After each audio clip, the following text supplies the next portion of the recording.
Greetings, and thank you for tuning in to SNN, the Southern News Network, where all great happenings at Southern are broadcast to our very special community. My name is Craig Henry, and I want to thank you for watching this broadcast, which is entitled Pause Before You Post, and it focuses on social media awareness and some social media potholes. Social media is an incredibly useful tool that allows the sharing of information, ideas, opinions, and more in real time.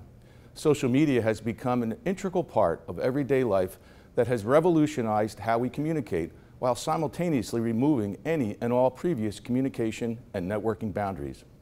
When used correctly, social media is an incredibly useful tool in today's fast-paced world. There is a dark side, however, to the evolving social media phenomenon, and we need to shine a light on that dark side, which is the subject of this broadcast. The dark side is that I'm referring to occurs when someone posts something that is threatening or inappropriate. Sometimes these types of posts are intentional, but all too often these types of posts are neither intentional nor ill-willed, but nonetheless create a situation that forces action. Often, this action results in severe consequences.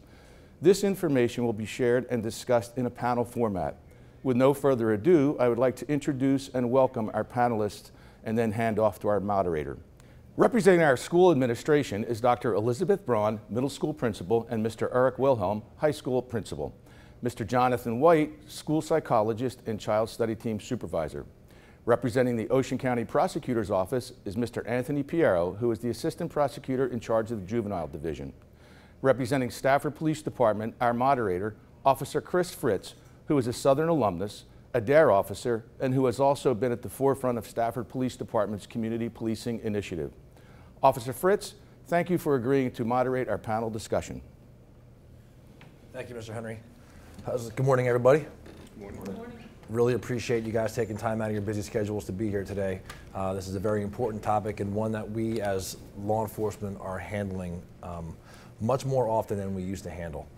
So, like Mr. Henry was saying, social media is an integral part of most people's lives, especially the generations coming up right now through the Southern Regional School District.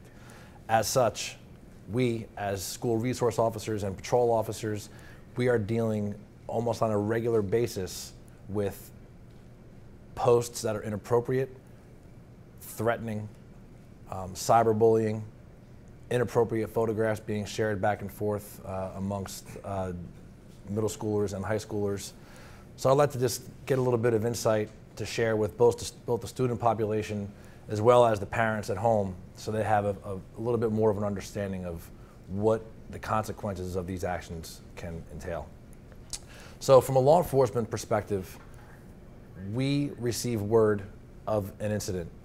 And let's start with a threatening post.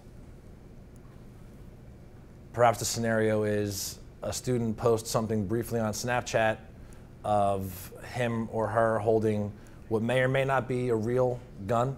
For all we know, it's real, but maybe it's a toy, with a threat or a caption that says something to the effect that they're going to commit some type of act of violence against the school. Our response is pretty swift. We will go straight to that student's house and hopefully make contact with the student or with the parent. And then from there, obviously, Mr. Piero, the investigation is going to eventually lead to your office. So once upon a time, I feel we had discretion in cases like this, and we see, oh, okay, so this child's going through this circumstance or that circumstance. They didn't really mean it. It's a fake gun. We're going to handle it. It's all good. But in this day and age, in today's climate, that's not the case, is it? It isn't, and it can't be. And I want to go back to how you started the investigation. There's so much that has to go into those investigations now. We have to be certain that it is or may be a toy. That's the first thing we have to figure out is this a serious threat to our community? Unfortunately, that's the world we live in. That's the reality now, is that some people have access to real weapons, and those can be young kids. I had a case not too long ago where a child as young as 3rd grade was able to obtain the parts of an actual firearm and was able to put those together. So these are things that we can't just assume that it's not real. So we have to do that investigation. As you said, The police department has to go to the home, has to figure out what is happening in the home. Is there access to weapons? And that doesn't include only the home, but other people. That involves friends, that involves other family members, and the access to their homes of weapons. So that is the first step, and that oftentimes involves taking the cellular phones. If it is a Snapchat, that involves doing a forensic evaluation on those phones. That means we could have those phones for 3 to 6 months, depending on the evaluation of those phones, the investigation, and where it goes. So not only is it inconvenience to the family, but to that person who posted it, because they're going to lose their phone, and then the bill doesn't stop coming, of course. So as we have your phone, that is going on. And then in terms of the prosecution of that, it has to be referred to the prosecutor's office. Those are things that we have to get to the bottom of and take seriously. For all the reasons you mentioned, Chris, it's so important that people understand what is happening and why it is that we need to take those seriously, and we need to figure out the reasons for it. You mentioned the weapon in particular, and clearly that's something we're going to handle. That's something we're going to tell you to send up to us. It is probably going to be a court case. That means that you're going to have to hire a lawyer. That means you're going to have to come to court and answer to a judge and to our office to what it is you thought you were doing and why you thought it may have been a good idea. The photographs that you mentioned involve the same thing, and sometimes it's even worse, because those are people who don't always intentionally post those photographs, but whose photographs are taken from their phone and then, of course, put on the internet. And, I think what's important from a law enforcement perspective is once those photographs are there, they're there forever. And that means that we cannot retrieve them. We get calls, I'd say weekly, from people whose photographs are on the internet asking us to take them down, asking us to get them off of whatever internet they are on, and that's impossible. It's impossible. Once that's captured, and people use Snapchat a lot because they think that it's going to disappear, and it doesn't. Somebody captures it, and then they share it, and these photographs are around the world before we know it on servers in countries outside of our jurisdiction. We can call them and ask them to remove it, but they could be on servers in 14 different countries around the world, and it's impossible to get it back. I could tell you very sad stories about people whose photographs were put on the internet when they were children, who still to this day can find them and see them, and continue to show up and continue to pop up on the internet when they're least suspecting, and that's an important part of this as well. Now, the two scenarios that we're discussing here, threat of violence, inappropriate photos. For law enforcement, it's either way, it's an investigation that's going to end in a judicial outcome. But for the school, each case, each one of those different scenarios are going to be handled a little bit differently. Is that right? Let's go with the threat of violence. And obviously, if it's during school hours, you're going to be aware of it right away. If it's after school hours, you're going to hear from one of your school resource officers making you aware of the circumstances. And then what actions as school administration do you have to take?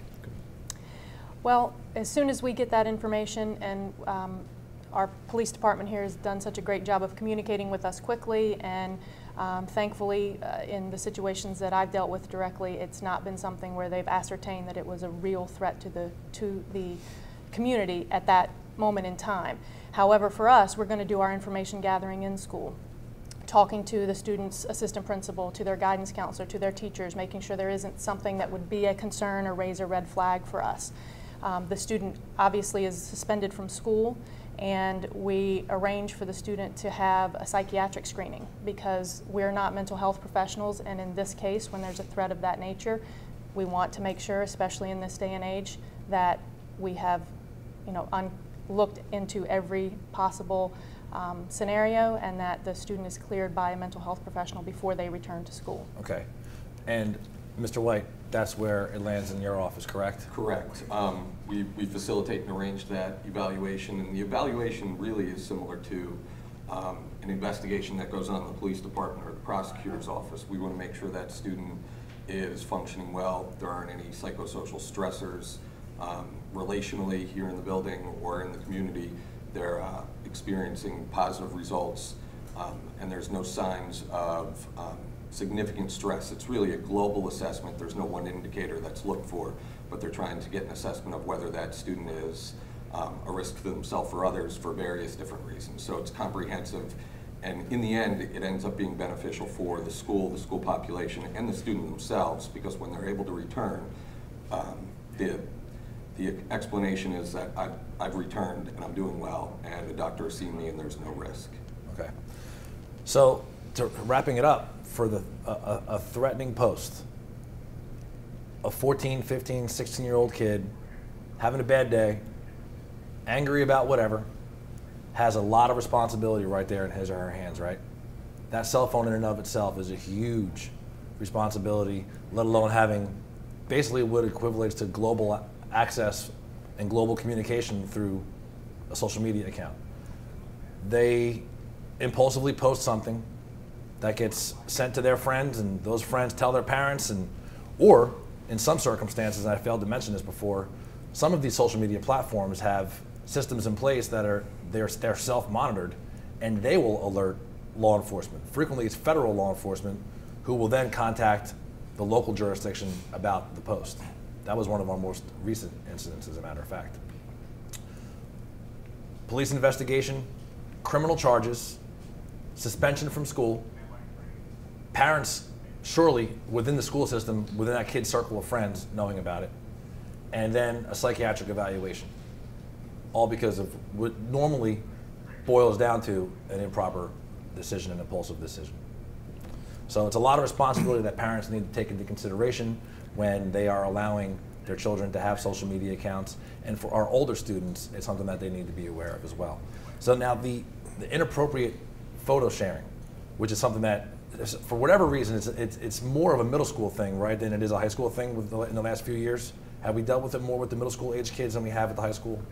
Or is it kind of across the board? I think it's across the board. Okay. I believe those kind of posts may start at the middle school and continue on. Okay. And as Anthony stated, they never disappear.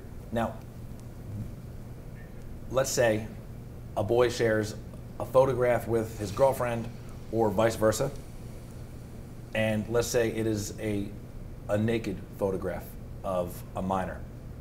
Right off the bat, what as law enforcement, being made aware of that, what do we have? I think I'll just back up 1 second. Because oftentimes that will happen under the guise of these photos will not get out. Right. Right. We're sharing these privately. Some of these are done obviously in the privacy of someone's home, and they always get out. Yeah. And I think that's important to share, is that they always get out. That's why we all know about it, because these photographs get out, and law enforcement's response is going to be pretty swift in that regard, because we have to, again, what ends up happening is at some point somebody gets upset and somebody will contact law enforcement. So what might start off as something that seems like a good idea inevitably ends up with it being a really bad idea and somebody being upset, whether it's the person themselves whose photograph has been shared, whether it's a third party who was shared the photo, whether it's the parents. We just had a case just recently where it was the parents of a completely unrelated kid who heard about the photographs, contacted law enforcement, and it ended up uncovering thousands of photographs that this one person had actually obtained from people throughout the county, unbelievably. So law enforcement is going to get involved because you have, at that point, a victim who's technically the victim of child pornography. That's what I was getting at. Yeah. Those are two words that when parents hear that, they're completely stunned. Yes. The kids are completely stunned. And I know there are cases where teenagers sharing these photographs, whether it's to cyber harass somebody, to cyber bully somebody, they now have the stigma for the rest of their lives as being a registered sex offender for the sharing of those photographs, correct? They can, and the law is constantly changing. So there's talk in the law to have the possession of child pornography be a Megan's Law violation. So then it's not only the distribution, it's having it on your phone. And I don't think, especially kids sometimes think about that it is child pornography, and that those penalties are severe. The maximum term in a juvenile jail could be 3 years commitment. We have a local detention center, 60 days in a detention center. Megan's Law, it could be a lifetime registration, depending on the age of the child and the age of the person who shared the photo. These are not consequences that just go away. These are not things that you can go to court and say, forget it. It was an accident. I didn't mean it. Because I say all the time, when you're standing next to a defense attorney, it's already kind of too late for those types of remarks. And that's why we want to catch it on the front end, because it is child pornography. We can treat it that way, and we try to evaluate the factors. I certainly don't want to say that every one of those cases is going to be a Megan's offender, but we look at those. And when the person I was telling you about, when there are thousands of photographs out there that this person has accumulated, that's an issue. Yeah, and that could be lifetime consequences. Yes. So a word that I mentioned earlier, the cyber harassment cyberbullying. As law enforcement, we deal with these with all ages. And let me just set the record straight also that with all these matters that we're discussing, it's not just juveniles that we're talking about. This ranges straight up to adults too, making improper decisions and impulsive decisions and having the same consequences. But for our purposes, we're talking about our student population here at Southern Regional. So when we deal with an incident of cyber harassment or cyberbullying or harassment or bullying within the school, we have to follow a protocol here at Southern Regional and in any school district across the state for harassment, intimidation, and bullying, a HIB investigation as it's referred to. Could you just break that down real quickly, Mr. Wilhelm, what that entails? With a couple things. With everything we've talked about so far, school safety is paramount. Student safety is paramount. So if there's an accusation of a HIB at any given point, we have a HIB coordinator, high school, Mrs. Susan Craig, who deals with students directly, digs into any posts, digs into telephone correspondence, anything of that nature, and then makes a determination about a HIB. And again, as we're talking about this from the high school level, I think one thing needs to be shared with parents. Everyone has aspirations for their children to go on and be successful. And it's been stated repeatedly here that this stuff, for lack of a better term, doesn't go away. Colleges now have IT teams who look. Athletic programs have IT teams who look at prospective student athletes, students that are going to go to their school to see what they've posted, what they've done, what they're involved with. Because they're going to be representing those schools now. Correct. And it curtails sometimes offers, it curtails placement. So everything that we deal with, again, goes back to safety of the student, making sure that they're able to come to school, be educated, and not be harassed. So that's paramount, and that's why we have such a great interaction with Stafford PD, and shamefully, we have to do so many of these correspondence. Absolutely. And it doesn't stop or start with just this panel that we're doing today. In fact, this school year alone, this is at least the third time that I have been involved in some type of progressive, forward-thinking, preventive measure to try to reach out to the students so that they can think about what they are doing before they post, much like the campaign that we're currently involved with here at Southern, Pause Before You Post. The first day of school, Dr. Braun, you can attest that Officer Bremer and I speak to the entire 7th grade population, the entire 8th grade population about thinking before you post. That starts back in 5th grade. We do that with the 5th and 6th grade at the intermediate school every year. The teachers are saying it over and over, and I'm sure that most parents are saying it too, but it's never enough. It's never enough. We have to constantly remind ourselves, remind our parents, and remind our students that there could be very severe consequences. There's a great responsibility with social media and having a smartphone, and please think before you impulsively put something up on social media that could negatively impact the rest of your life. Anything else this morning? I'd like to thank everybody for your time. I greatly appreciate it. I know we're all very busy here, but I feel that this is a very important topic to discuss, and thanks again. Thank you. Thank you. So, as has just been discussed, regardless of one's intent, an irreversible chain of events is automatically initiated. Whether something was posted with intent, or whether it was sent to a friend as a joke, or whether it was forwarded to an unintended recipient by mistake, becomes irrelevant.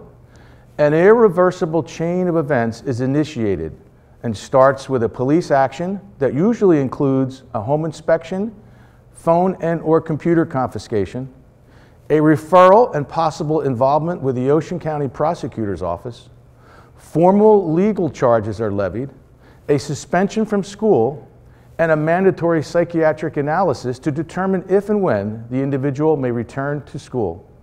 So please, pause before you post.